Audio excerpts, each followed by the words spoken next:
Hi, hello, ನಮಸ್ಕಾರ, good morning. I am mister Nagaraj Kuruple, an advocate, agriculturist, and an artist. Good morning to all the persons who are residing in the abroad also. ಕನಕ ಜಯಂತಿಯ ಮಹಾ ದಾಸ ಶ್ರೇಷ್ಠ ಪೂಜ್ಯನೀಯ ಕನಕದಾಸರವರ ಪುಣ್ಯ ಜಯಂತಿಯ ಶಿರಸಾಷ್ಟಾಂಗ ನಮಸ್ಕಾರಗಳನ್ನು ಮಹನೀಯರ ಪಾದಾರವಿಂದಗಳಿಗೆ ಅರ್ಪಿಸಿ ಈ ಒಂದು ಮನುಕುಲಕ್ಕೆ ಒಂದು ಸಮಾನತೆಯ ಸಾರಿದಂಥ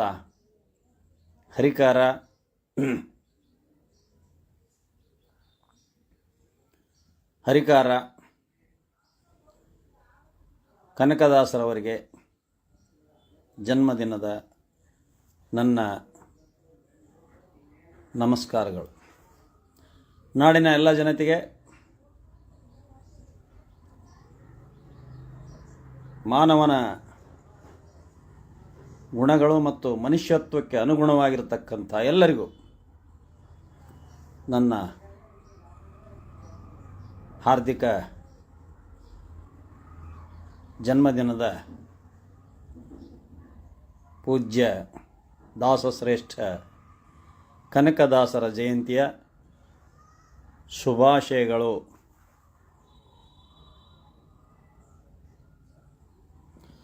ಬರ್ಬರವಾಗಿ ಕೊಲೆ ಮಾಡಿದ ದರ್ಶನ್ ಅವನಿಗೆ ನೀವು ಸಪೋರ್ಟ್ ಮಾಡುತ್ತೀರಿ ಅಂತ ವ್ಯಕ್ತಿತ್ವ ನಿಮ್ಮದು.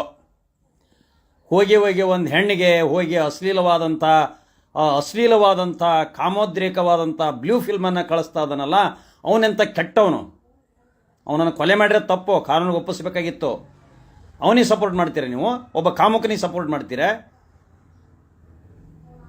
ಆ ಹೆಣ್ಮಗಳಿಗೆ ಅಷ್ಟೇ ಅಲ್ಲ, ಮಂಜು ಪೂಜಾರಿ, ಪೂಜಾರಿ ಹೋಗಿ ಗುಡಿಯಾಗಿ ಪೂಜೆ ಮಾಡಿ. ನೀನು ಇಲ್ಲಿ ಕಾಮೆಂಟ್ ಮಾಡೋಕ್ಕಿಲ್ಲ, ನೀನು ಕರೆಸಿಲ್ಲ, ನಿನ್ನ ಬ್ಲ್ಯಾಕ್ ಮಾಡಿ ಬಿಸಾಕ್ತೀನಿ.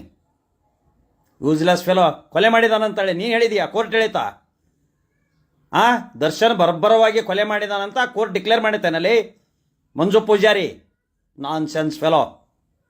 ಅದು allegation being made against the Darshan ಕೊಲೆ ಮಾಡಿಲ್ಲ ಅಂತ ಇವತ್ತು ಹೇಳ್ತಾನೆ. ಯಾರು ಮಾಡ್ಯಾರ ಯಾರು ಬಿಟ್ಟಾರ? ಅವ್ನು ಸತ್ತೋರದ ಕರೆ, ಅವ್ನು ಮೆಸೇಜ್ ಕೊಟ್ಟಿರೋದು ಕರೆ, ಯಾರು ಕೊಲೆ ಮಾಡಿದಾರ ಅನ್ನೋದು ಯಾರು ನಿರ್ಧಾರ ಮಾಡ್ತದೆ ಕೋರ್ಟ್. ಅಲ್ಲಿ ಮಟ್ಟ ತಡ್ಕೊಳ್ರಿ. ಏನು 3 ತಿಂಗಳ ಹುಟ್ಟಿದಿರಿ ನೀವು? ಕೋರ್ಟ್ ಡಿಸೈಡ್ ಮಾಡಬೇಕು. ರಾಜೀವ್ ಗಾಂಧಿ ಅವರನ್ನೇ ಕೊಲೆ ಮಾಡಿದವ್ರನ್ನ ಜಜ್ಮೆಂಟ್ ಕೊಡ್ಲಿಕ್ಕೆ 4 ವರ್ಷ ಬೇಕಾಯ್ತು. ಇಂದಿರಾ ಗಾಂಧಿ ಕೊಲೆ ಮಾಡಿದವ್ರನ್ನ ಗಲ್ಲಿಗೇರ್ಸೋಕ್ಕೆ 2-3 ವರ್ಷ ಬೇಕಾಯ್ತು. ಇವನೇನು ದೊಡ್ಡ ಮಹಾಪ್ರಧಾನಿ ಏನು ಇವನು? ಬುದ್ಧಿ ಹೇಳ್ಬೇಕಾಯ್ತು ಅವನಿಗೆ.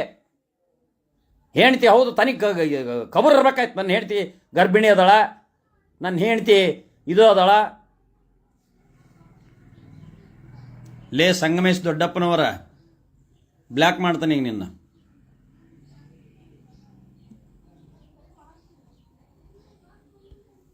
ಬ್ಲ್ಯಾಕ್ ಸಂಗಮೇಶ್ ದೊಡ್ಡಪ್ಪನವರ ಇಲ್ಲದ ಕಿಂಡಲ್ ಮಾಡ್ತಾನೆ. ನಾಗ್ಯ ಅಂತಾನ. ಅದಕ್ಕೆ ಬ್ಲ್ಯಾಕ್ ಮಾಡಿದೆ. ಯಾಕಂದ್ರೆ ಮೈಂಡ್ ಡೈವರ್ಟ್ ಮಾಡೋಕೆ. ನೀವೇನು ಡೈವರ್ಟ್ ಮಾಡೋದು ಅವಶ್ಯ ಇಲ್ಲ. ಮತ್ತು ಅಲ್ಲಿಗೆ ಬರ್ತಾನೆ ನಾನು ಅಲ್ಲಿಗೆ ಬರ್ತಾನೆ. ಏನು ಮಾತಾಡ್ಬೇಕಾಯ್ತು ಅಲ್ಲಿಗೆ ಬರ್ತಾನೆ. ಕನಕ ಜಯಂತಿಯ ಶುಭಾಶಯಗಳನ್ನು ಹೇಳಿದರೆ ಎಷ್ಟು ಉರಿಯುತ್ತೆ ನೋಡಿ ಇವರಿಗೆ. ಮೈಂಡ್ ಡೈವರ್ಟ್ ಮಾಡ್ತಾರೆ. ಕನಕದಾಸರು ದೇವರು ಎಲ್ಲ ಕಡೆಗೆ ಇದ್ದಾನೆ, ಎಲ್ಲ ಜನಾಂಗದಲ್ಲಿ ಇದ್ದಾನೆ, ಎಲ್ಲ ಮನುಷ್ಯರಲ್ಲಿ ದೇವರಿದ್ದಾನೆ ಅಂತ ಹೇಳಿದವರು. ಅದಕ್ಕೊಂದು ಉದಾಹರಣೆ ಹೇಳಿದರು. ನಾನು 3ನೇ ಕ್ಲಾಸ್ ಓದ್ತಿದ್ದೆ. ಕನಕದಾಸರಿಗೆ ವೇದಾಧ್ಯಯನದಲ್ಲಿ ಗುರುಗಳು ಒಂದು ಪ್ರಶ್ನೆಯನ್ನು ಇಟ್ಟರು. ಎಲ್ಲರಿಗೂ ಬಾಳೆಹಣ್ಣು ತರಿಸಿ ಸುಮಾರು 15-20 ಮಂದಿ ಶಿಷ್ಯರಲ್ಲಿ ಎಲ್ಲರಿಗೂ ಒಂದೊಂದು ಬಾಳೆಹಣ್ಣು ಕೊಟ್ಟು, ಬಾಳೆಹಣ್ಣು ತೆಗೆದು ಹೋಗಿ ಯಾರೂ ನೋಡಲಾರದ ಜಾಗೆಯಲ್ಲಿ ಈ ಬಾಳೆಹಣ್ಣನ್ನು ನೀವು ಪ್ರಸಾದ ಸ್ವೀಕರಿಸಿ ಬರ್ರಿ ಅಂತ ಗುರುಗಳು ಹೇಳಿದರು. ಎಲ್ಲರೂ ಬಾಳೆಹಣ್ಣು ಒಬ್ಬರು ಪಿಟಾರೆ ಕದ ಹಾಕ್ಕೊಂಡು ಹೋಗಿ ತಿಂದರು, ಒಬ್ಬ ನಿರಮುಳಿ ತಿಂದ, ಒಬ್ಬನ ಕೌದಿ ಹೊತ್ಕೊಂಡು ತುಂಬ ಹೊತ್ಕೊಂಡು ಯಾರು ನೋಡ್ಲಾರ್ದಂಗೆ ತಿಂದ, ಒಬ್ಬನ ರೂಮ್ನಾಗ ಕದ ಹಾಕ್ಕೊಂಡು ಕಪಾಟ್ನಾಗ ಕೂತ್ಕೊಂಡು ತಿಂದ, ಹೆಂಗೆಂಗೋ ತಿಂದರು. ಸೊ ಎಲ್ಲರೂ ಒಬ್ಬೊಬ್ಬರು 20 ಮಂದಿ ಶಿಷ್ಯರಲ್ಲಿ 19 ಮಂದಿ ನಾನು ಹಿಂಗೆ ತಿಂದೆ ಅಂತ ಹೇಳಿದರು. ಆದರೆ ಕನಕದಾಸರು ಆ ಬಾಳೆಹಣ್ಣನ್ನು ಕೈಯಲ್ಲಿ ಹಾಗೇ ಹಿಡ್ಕೊಂಡು ಬಂದರು. ಯಾಕಪ್ಪ ಕನಕದಾಸ ನೀನು ಈ ಬಾಳೆಹಣ್ಣು ತಿನ್ನಲಿಲ್ಲ ಅಂತ ಕೇಳಿದರು. ಗುರುಗಳೇ ಬುದ್ಧಿ, ದೇವರು ಇರಲಾರ್ದಂಥ ಜಾಗ ಯಾವುದೂ ಇಲ್ಲ. ಗಾಳಿಯಲ್ಲಿದ್ದಾನೆ, ಬೆಂಕಿಯಲ್ಲಿದ್ದಾನೆ, ಕಾಡಿನ ಪಂಚಮಹಾಭೂತಗಳಲ್ಲಿ ದೇವರು ನೆಲೆಸಿಬಿಟ್ಟಿದ್ದಾನೆ.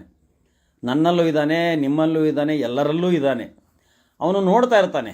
ಯಾವ ಕಣ್ಣು ನೋಡಲಾರದಿದ್ರೂ ದೇವರ ಒಂದು ಕಣ್ಣು, ನಾವೇನು ಪಾಪ ಮಾಡ್ತೇವೆ ಪುಣ್ಯ ಮಾಡ್ತೇವೆ ಅದನ್ನು ದೇವರು ನೋಡ್ತಿರ್ತಾನೆ. ನಾವು ಮಾಡಲಿ ಅಂತ ಮಂದಿ ನೋಡಲಿ ಅಂತ ಮಾಡಂಗಿಲ್ಲ. ನಮ್ಮ ಕೃತಿಗಳು, ನಮ್ಮ ಸಾಹಸಗಳು, ನಮ್ಮ ವ್ಯಕ್ತಿತ್ವ ನಮ್ಮ ಮನಸ್ಸಿಗೆ ತೃಪ್ತಿ ಕೊಟ್ಟಿರಬೇಕು. ಮೂರನೇ ಕಣ್ಣು ದೇವರಿಗೆ ಕಾಣ್ತಿರ್ಬೇಕು. ಅದು ನೋಡ್ತಾ ಇರ್ತಾನೆ ದೇವರು, ಪಾಪ ಮಾಡ್ಯಾನ ಪುಣ್ಯ ಮಾಡ್ಯಾನ ಅಂತ.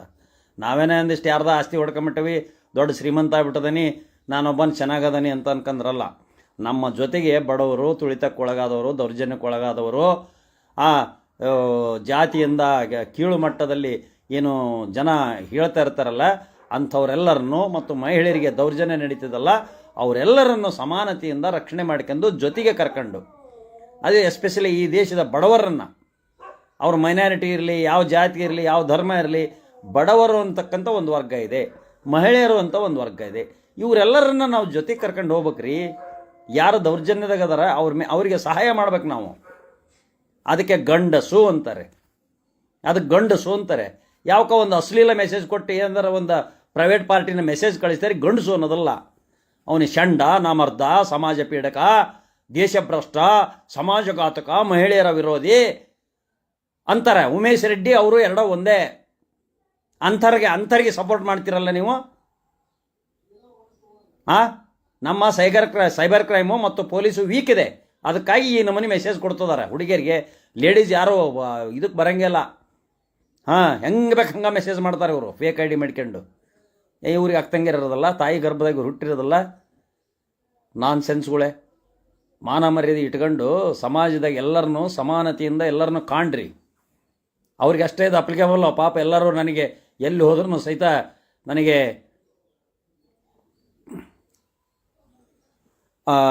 ಎಲ್ಲರೂ ನನಗೆ ಗೌರವ ಕೊಡ್ತಿದ್ದಾರೆ. ಯಾಕೆ ಅಂದರೆ ನಾವು ಬಡವ್ರ ಪರ ಅದಾವೆ, ಹೆಣ್ಮಕ್ಳ ಪರ ಅದಾವೆ, ದುಡ್ಡು ತಿನ್ನಾರ ಪರ ಅದಾವೆ, ಭ್ರಷ್ಟರಿಗೆ ವಿರೋಧ ಅದಾವೆ. ಭ್ರಷ್ಟರು, ಕುಹಿಕಿಗಳು, ಕಳ್ಳರು, ಮೋಸಗಾರರು, ವಂಚಕರು ಇವ್ರಿಗೆ ವಿರೋಧ ನಾನು. ಅಶ್ಲೀಲ ಮೆಸೇಜ್ ಹೆಣ್ಮಕ್ಳಿಗೆ ಕೊಡ್ತಾರೆ ಅಂದರೆ ಎಷ್ಟು ನಾನ್ ಸೆನ್ಸ್. ಅವ್ರನ್ನ ಹಿಡ್ಕೊಂಡು ಬಡೀರಿ, ಅವ್ರನ್ನ ಹಿಡ್ಕೊಂಡು ಧರ್ಮದ ಇಟ್ಕೊಟ್ಟು ಪೊಲೀಸರಿಗೆ ಒಪ್ಪಿಸ್ರಿ. ಅವ್ರನ್ನೆಲ್ಲ ಪುರಸ್ಕಾರ ಮಾಡಬೇಡ್ರಿ. ಅವನ ಮೆಸೇಜ್ ಕೊಡಲಿದ್ರೆ ಅವನ್ಯಾಕೆ ಸಾಯ್ತದನ್ನ. ಮನೆಯಾಗ ತನ್ನ ಹೆಂಡತಿ ಮಕ್ಕಳು ಮಾಡ್ಕೊಂಡು ದುಡ್ಕಂತ ಹೋಗಿರಬಿಟ್ಟು ಮೆಡಿಕಲ್ ರೆಪ್ ಅದಾನ, ಮೆಡಿಕಲ್ ಅಂಗಡಿ ಇಟ್ಕೊಂಡದಾನ, ಗೊತ್ತಾಗೋದಲ್ಲ ಅವನಿಗೆ. ಅವನೇನು ಸಣ್ಣನ? ಮಗು ಮಾಡೋದು ಗೊತ್ತೈತಿ, ಮಗ ಹೆಂಡತಿ ಗರ್ಭಿಣಿ ಅದಾಳ ಅನ್ನೋದು ಗೊತ್ತೈತಿ, ಮದುವೆ ಆಗೋದು ಗೊತ್ತೈತಿ, ಮಂದಿ ಹೆಂಡ್ರಿಗೆ ಹೋಗಿ ಅಶ್ಲೀಲ ಮೆಸೇಜ್ ಕೊಡಬಾರ್ದು ಅನ್ನೋದು ಗೊತ್ತಾಗಲಿಲ್ಲ ಅವನಿಗೆ. ರಂಪ್ ಯಾರಿಗೆ? ಕಷ್ಟ ಆಗಿರೋದು ಯಾರಿಗೆ? ದರ್ಶನಿಗೆ. ಅವ್ನ ಇಮೇಜ್ ಹಾಳಾತು, ಒಳಗೆ ಕಷ್ಟ ಅನುಭವಿಸಿದ್ರು. ಅವ್ರ ಮಕ್ಕಳ ಗತಿ ಏನು? ಪವಿತ್ರ ಗೌಡ ಅಕ್ಕಿಮ ಮಗಳ ಗತಿ ಏನು? ಸಮಾಜದ ಗತಿ ಏನು? ಅವ್ರ ಫ್ಯಾನ್ಸ್ ಗತಿ ಏನು? ಯಾವನ ಒಬ್ಬ ನಿನ್ನೆ ಎಲ್ಲ ಅಯೋಗ್ಯರದವಂತ ಹೇಳ್ದ. ಅವನು ಯಾವನ ಜಗ್ಗ ಫೇಕ್ ವಕೀಲ, ಅವನ ಜಗ್ಗ ಅವನು ಹೇಳಿದ ಎಲ್ಲ ಅಶಿಕ್ಷಿತರದರೆ ದರ್ಶನ್ ಫ್ಯಾನ್ಸ್ ಅಂತ. ನಾನು ಡಬಲ್ ಗ್ರ್ಯಾಜುಯೇಟ್, ಬಿಗ್ ಲಾಯರ್, ನನ್ನ ಮುಂದೆ ಬೆಳೆದ ಹುಡುಗ ಅವನು. ನಮಗೆ ಅವನಿಗೂ ಫ್ಯಾನೇ ನಾವು, ಅಪ್ಪುಗೂ ಫ್ಯಾನೇ ನಾನು. ಏನು ಕಲಾವಿದರು ಯಾರಾದ್ರು, ನಾನೊಬ್ಬ ಕಲಾಕಾರ ಆಗಿ, ನಾವೊಬ್ಬ ಆರ್ಟಿಸ್ಟ್ ಆಗಿ ಎಲ್ಲ ಆರ್ಟಿಸ್ಟ್ಗಳನ್ನು ಗೌರವಿಸ್ತೇನೆ ನಾನು. ಯಾರಲ್ಲಿ ನೈಜವಾದಂಥ ಕಲೆ ಇದೆ ಅವ್ರನ್ನ ಗೌರವಿಸ್ತೇನೆ ನಾನು. ಯಾವ ಜಗ್ಗಣ್ಣವನು? ನಿಮ್ಮ ಜಗ್ಗಣ್ಣ ಮಾತಾಡ್ತಾನೆ ಹೋಗಲ್ಲ, ಅದೇನು ಕಿಸ್ಕ ಯಾವ ನೀನು ಜಗದೀಶ್ ಅದಲ್ಲ, ಫೇಕ್ ಲಾಯರ್ ಅವನು ಯಾವ ಲಾಯರಲ್ಲಿ? ಅವನಿಗೆ ಡೈರೆಕ್ಟಾಗಿ ಅವನಿಗೆ ನಾನಾ ಬೈದೇನೆ, ಏನೋ ಗುಂಡಾಗಿರಿ ಮಾಡ್ತಾನಂತ. ಬಾ ಅವನು ಗಂಡಸನ್ನ ಗುಂಡಾಗಿರಿ ಮಾಡ್ತಾನಂತವನು. ಬಾ ಗಂಡಸಾದ್ರೆ ನನ್ನ ಹತ್ರ ಗುಂಡಾಗಿರಿ ಮಾಡಕ್ಕೆ ಗುಂಡಾಗಳು ಮಾಡ್ತಾನೆ. ಗುಂಡಾಗಿರಿ ಮಾಡ್ತಾನಂತ ಅವ್ನು ನನ್ನ ಮುಂದೆ. ಕಾನೂನು ಗೊತ್ತೈತೆ ಅವನಿಗೆ, ಸಂವಿಧಾನ ಗೊತ್ತೈತೆ ಅವನಿಗೆ. ಹುಚ್ಚ ಕೋರ್ಟ್ ಮುಂದೆ ಹೋಗಿ ಎಲ್ಲ ವಕೀಲರಿಗೆಲ್ಲ ಹೆಂಗೆ ಬೇಕು ಹಂಗೆ ಮಾತಾಡಿ, ಸಾಹೇಬ್ರುಗಳಿಗೆಲ್ಲ ಮಾತಾಡಿ ಜೈಲಿಗೆ ಹೋಗಿದ್ದ. 15 ದಿವಸ ಜೈಲಿಗೆ ಹೋಗಿ ಬಂದಾನ ಅವನು. ಎಸ್, ಹೋಗಲಿ. ಬಾಡ ಗ್ರಾಮದಲ್ಲಿ ಹುಟ್ಟಿದ್ರು ಅವರು. ಬಾಡ ನಿಮಗೆ ಹೌದು ನಮಗೊಂದು 40 ಕಿಲೋಮೀಟ್ರ್ ಆಗುತ್ತೆ. ಬಾಡಕ್ಕೆ ಹೋಗಿದ್ದೀನಿ, ಕಾಗಿನೆಲೆಗೆ ಹೋಗಿದ್ದೀನಿ, ಮತ್ತು ನಾಳೆ ನಡೆದು ಕಾಗಿನೆಲೆಗೆ ಹೋಗ್ಬೇಕು ನಾನು. ಕಾಗಿನೆಲೆ ನಮ್ಮ ಹಾವೇರಿ ಜಿಲ್ಲೆಯಲ್ಲಿ ಹುಟ್ಟಿದಂಥ ಮಹಾ ಪುರುಷ ಅವರು, ನಮ್ಮ ಹೆಮ್ಮೆ, ನಮ್ಮ ಹಾವೇರಿಯ ಹೆಮ್ಮೆ, ನಮ್ಮ ಕರ್ನಾಟಕದ ಹೆಮ್ಮೆ, ನಮ್ಮ ಭಾರತದ ಹೆಮ್ಮೆ. ಬರೀ ನಾವು ಇಷ್ಟಕ್ಕೆ ಸೀಮಿತ ಮಾಡಲ್ಲ ಕನಕದಾಸರನ್ನ. ನಮ್ಮಲ್ಲಿ ಒಬ್ಬ ಜಡ್ಜ್ ಬಂದಿದ್ರು, ಮಹಿಳಾ ಜಡ್ಜ್, ಗೌರವಾನ್ವಿತ ಮಹಿಳಾ